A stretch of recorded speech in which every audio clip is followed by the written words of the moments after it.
Ini malah lama-lama kayak unboxing gitu ya, ataupun giveaway gitu. Kayak paid promote.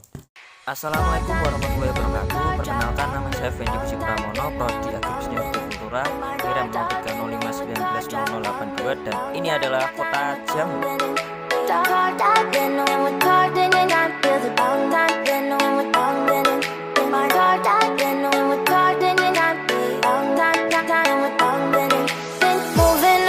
To the sea for a getaway, car top down and we're driving just to feel young, moving away to the sea. Kabupaten Sukoharjo merupakan kota jamu di mana produksi jamunya banyak, terutama di Kecamatan Nguter, dan ini adalah Kampung Jamu Nguter di Kecamatan Nguter, Kabupaten Sukoharjo. Mayoritas pendapatan desa ini yaitu penjualan dari jamu. Ini membuktikan bahwa produk tanaman Biofarmaka masih layak dipasarkan. Ya, di depan saya sekarang ini adalah pasar jamu Nguter, dan di situ ada tulisan cabai rawit hijau, beras, dan lain sebagainya. Sesuai dengan nama pasar jamu, tentunya pasar ini menjual berbagai macam produk olahan tanaman Biofarmaka, yaitu jamu. Oke, mari kita main ke dalam. Dan ini terdapat tulisan peresmian pada tahun 2017. Sebenarnya ini bangunan sudah lama, tetapi direnovasi pada tahun 2017, sehingga bangunan ini termasuk baru. Ini adalah denah pasar Nguter. Di sudut kanan bawah ini terdapat keterangan makaroni berwarna kuning, jamu berwarna merah, pakan berwarna pink, dan lain-lain. Mungkin di kamera tidak terlalu kelihatan ya. Di sebelah kanan kiri saya terdapat produk olahan tanaman Biofarmaka, yaitu jamu. Dan tentunya untuk membuat jamu tersebut, dan tidak hanya menjual jamu, ada sayuran, buah-buahan, bahkan pakaian. Yang namanya pasar tidak bisa fokus pada satu komoditas yang diperjualbelikan. Dari Bu tadi. Saat pandemi ini cukup menarik karena penjualan jamu sangat laku, karena dikatakan oleh pemerintah dan WHO, jamu dapat mencegah dan mengurangi penularan COVID-19 dengan meningkatkan kekebalan tubuh setelah diminum. Dan vaksin sampai sekarang belum ditemukan.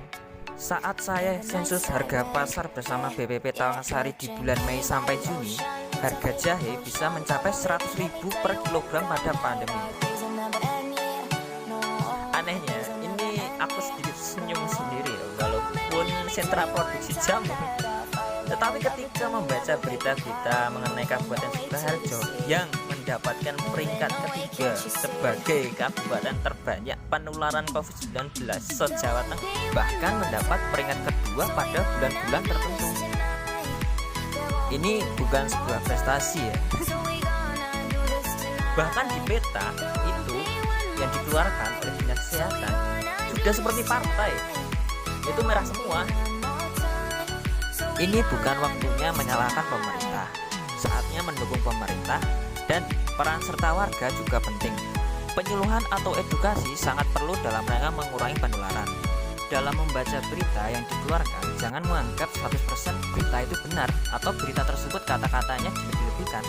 Perlu diketahui banyak sekali penulis atau editor dalam berita memberikan wacana yang mempengaruhi gangguan psikologis si pembaca, sehingga muncullah istilah bad news is good news, di mana berita buruk lebih banyak dibaca daripada berita baik, sehingga penulis mendapat cuan-cuan yang banyak. Ini adalah produksi UMKM pembuatan jamu bernama Tiga Putri. Proses pembuatannya dimulai dari pencucian bahan, lalu pengeringan simplicia di bawah terik matahari secara langsung, lalu dimasukkan ke dalam wadah, kemudian di oven secara otomatis. Tahap selanjutnya dikemas dengan tangan secara manual. Hal ini memakan banyak waktu karena belum ada mesin pengemas yang dapat mengemas barang dengan cepat.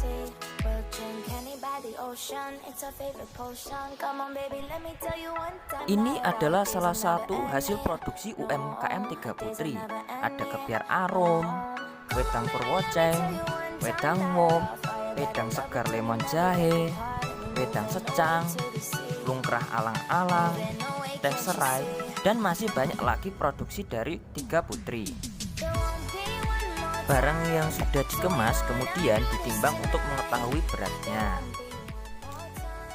Ya, dan di tengah saya ini adalah produk dari tanaman biofarmaka. Jadi tanaman on farm itu kemudian kelanjutannya ataupun pasca panennya itu diolah menjadi sebuah produk yang nilai gunanya itu lebih baik daripada sebelum diolah. Penjualan jahe rempah ini ataupun berbagai macam produk jamu yang dijual itu tidak aneh jika sampai pada Jakarta, Sumatera, atau bahkan Kalimantan atau bahkan luar negeri. Karena itu banyak sekali orang yang penggila atau penggiat atau penyuka jamu itu mengetahui Kabupaten Sukoharjo. Dan seorang yang menjual di Kabupaten Sukoharjo biasanya merantau ke daerah yang lain untuk menjual produk jamunya, sehingga produk di Kabupaten Sukoharjo atau potensi tentang jamu itu meningkat.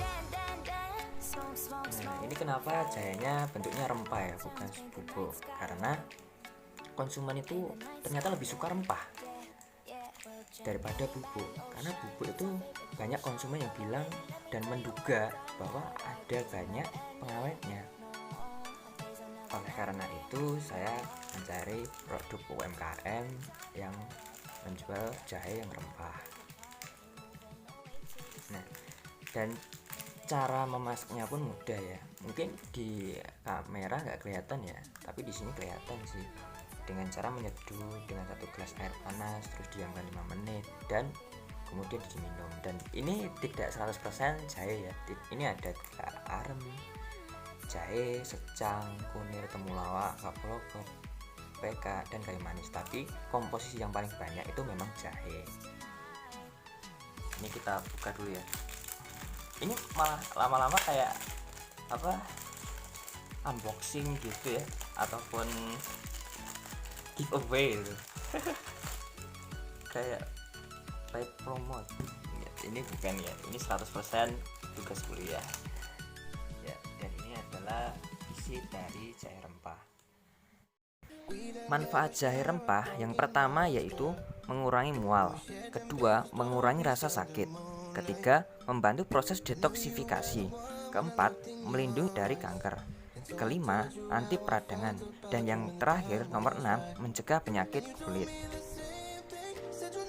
Dalam rangka untuk meningkatkan potensi daerah di Kabupaten Sukoharjo, Bapak Haji Wardoyo Wijaya SHMH membuat gedung promosi daerah yang bertujuan untuk meningkatkan potensi Kabupaten Sukoharjo. Ya, dan di belakang saya ini adalah gedung promosi potensi daerah Geraha Wijaya. Nah, gedung ini sebelumnya gedung yang tidak terpakai lalu direhab oleh Bapak Bupati dan berada di pusat kabupaten, yaitu berada di dekat Proliman.